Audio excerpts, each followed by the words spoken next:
I'm sure everyone at some point in their lives has seen various protests about the Chinese cultural genocide of Tibet. It's a popular movement, or at least was a popular movement, Free Tibet, among the people who call themselves liberals. There's a debate within the United Nations that's been going on for decades now regarding Article 8 of the UN Declaration on the Rights of Indigenous Peoples, and whether or not the mass migration of Chinese into Tibet constitutes a cultural genocide. Now, whether or not the UN calls China mean names for what they're doing in Tibet, that certainly won't matter. Because being called a cultural genocider by the UN won't stop the Chinese government, and no country is going to war with China over what they're doing in Tibet.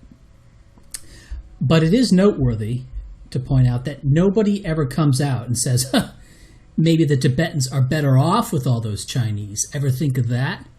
They need to learn that the world isn't Tibetan. It's all sorts of people.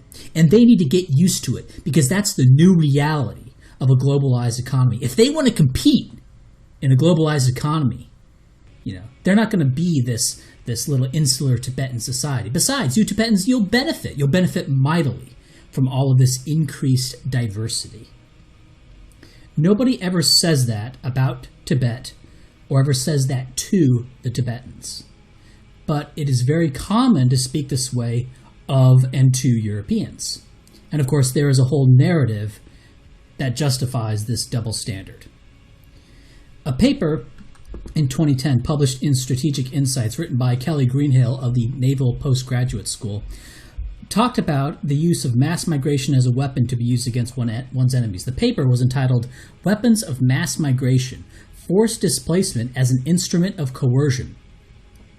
It documents 64 instances of the use by states of the threat of mass immigration to try to get another state or non-state actor to do what they want. One colorful example from the paper involves Jimmy Carter's negotiation on human rights in China. The quote goes, quote, "Consider, for example, the suggestive reply of then Chinese Vice Premier Deng Xiaoping to U.S. President Jimmy Carter during the historic 1979 meeting. After Carter asserted that the United States would not trade freely with China until its record on human rights improved and China were allowed to emigrate freely, or the Chinese were allowed to emigrate freely from China, Deng smilingly retorted, 'Okay, well then, exactly how many Chinese would you like, Mr. President? 1 million? 10 million? 30 million? Whether Deng actually intended to influence U.S. behavior remains unclear, but in point of fact, his rejoinder reportedly stopped Carter cold and summarily ended their discussion of human rights in China. Close quote. Two more examples that Greenhill gives are the Haitians threatening to mass migrate to the United States and East Germany threatening to send a bunch of South Asians over to West Germany.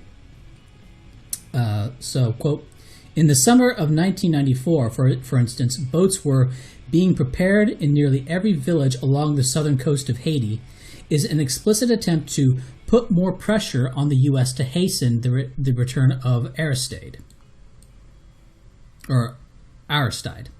As one villager noted at the time, quote, "We cannot get arms to fight. The only way we can fight is to get the Americans to keep their promises. The only way to do that is to do what they fear most.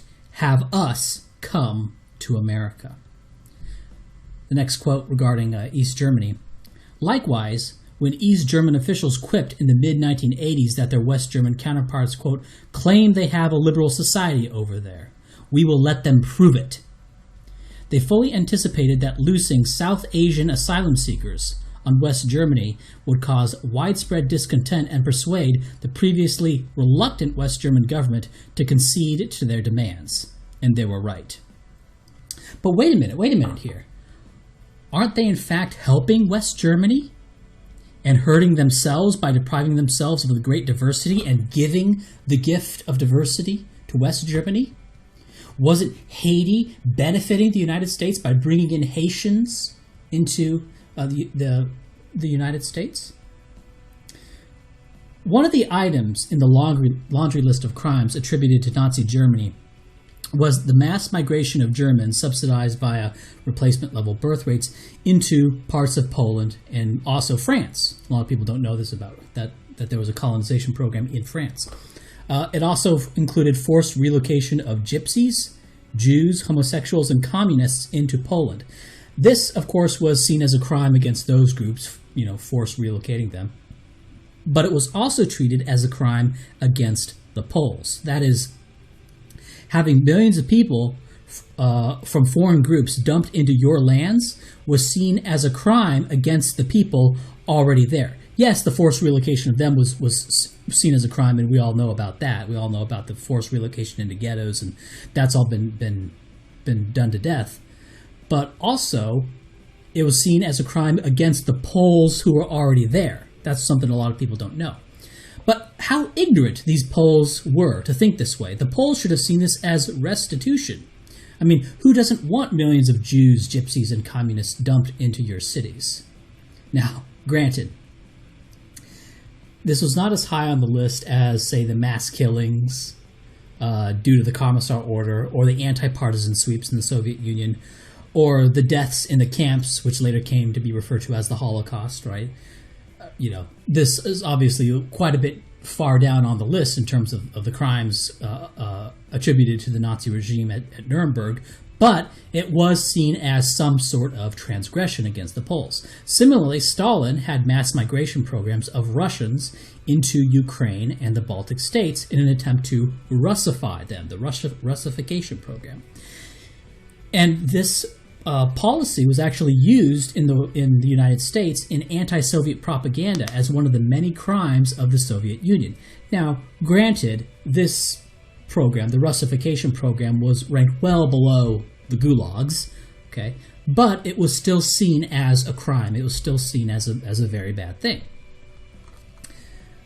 When white settlers traveled across the Midwestern United States, they didn't set out to kill the Amerindians there. They didn't go out in groups and try to take over or make them slaves or whatever. At least not by then. Settlers were largely indifferent to the Amerindians. But as they traveled through, they would be attacked by the Native Americans who didn't want them in, quote-unquote, their land. It seems as if the Native Americans looked at the mass migration of Europeans into their land as an aggressive, belligerent act.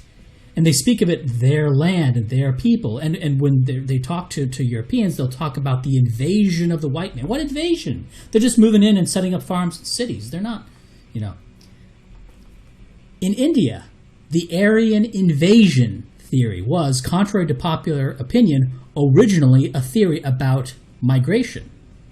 Okay? It wasn't about conquest. It was originally about migration, and some people later used it to mean conquest, but it was actually just mass movement of people.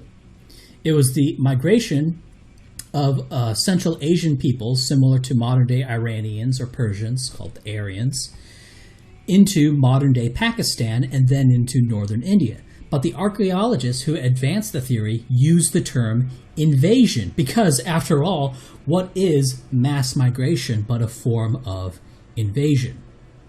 So they had a similar view of mass migration as an invasion to the Native Americans looking at the mass migration of Europeans as an invasion. Now, clearly, these archaeologists from the 1920s didn't realize that the Aryans were bringing in much needed diversity into India, a kind of genetic and cultural diversity that makes India a much better place to be today than, more homogenous backward countries like Norway or Denmark or Japan. And let me tell you, when someone comes up to you and tells you that diverse India is dirty, let me remind you that Japan and Denmark, they don't even have any designated shitting streets. Okay. In 2010, Gaddafi threatened to make Europe another Africa, quote unquote, by stopping border enforcement and letting loose a bunch of blacks up through Libya, up into Italy, if he did not receive 5 billion euros. And the quote, he says, "Tomorrow, Europe might no longer be European, and even black, as there are millions who want to come in," he said. We don't know if Europe will remain an advanced and united continent or if it will be destroyed, as happened with the barbarian invasions. Now, isn't it strange? Gaddafi seems to think that there is something inherent about black Africans that will make Europe a worse place, nay, destroy Europe. Hasn't he heard the good news of the wondrous benefits of diversity? And hasn't he heard that the backwardness and what Gaddafi thinks of as bad behavior of the black Africans is a result of European colonialism? I mean, apparently Gaddafi did not get that memo. Gaddafi also says, quote, "There are signs that Allah will grant victory to Islam in Europe without swords, without guns, without conquest. We don't need terrorists. We don't need homicide bombers. The 50-plus million Muslims in Europe will turn it into a Muslim continent within a few decades." Well, wait a minute, Gaddafi, what's harmful about that? Doesn't Gaddafi understand that the large Muslim population in Europe will only make it stronger through Okay, that joke's getting old. In 2015 and 2016, the mayor of Calais and then economy minister Emmanuel Macron both threatened to stop blocking the migrants in Calais, which is right next to Britain, and threatened to let all these migrants that were being holed up in the Calais area into Britain.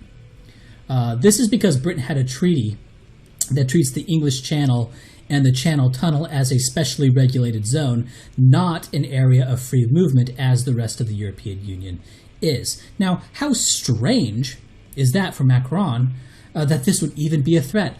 Odd that on one side of his mouth, Macron will speak glittering generalities about the benefits of immigration and diversity. But then when, the rubber hits the road, he lets slip by implication that these immigrants are actually a really bad thing. And finally, most recently, the European Union has threatened sanctions on the Visegrad Group countries of Poland, the Czech Republic, Slovakia, and Hungary, if they didn't take in their quota of so-called refugees, right? In reality, economic migrants from Black Africa and all sorts of Arab countries.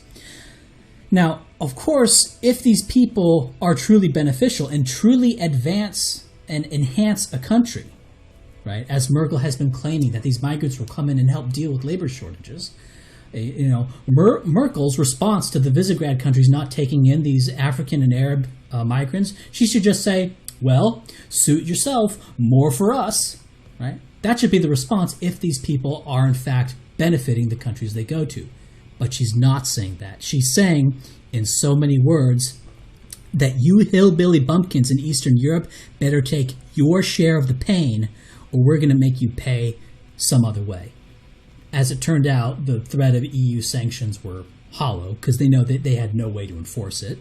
Okay, and nobody in Germany was going to support invading Poland to make them pay sanctions for not taking in Arab and African migrants. Okay, so even today, though, even with all the conditioning and all the social status signaling games that go on about the virtues of bringing in diversity, which is, non-European people coming into a formerly all-European space, it appears that even the most demented advocates of diversity still recognize at some level that this is a really bad thing. And it was known to be a bad thing throughout the whole of human existence. What then is happening that a sect of the European population has been conditioned to think, or at least pretend that they think that this is a really good thing? To become advocates of the third world overpowering the first and overpowering and dominating themselves.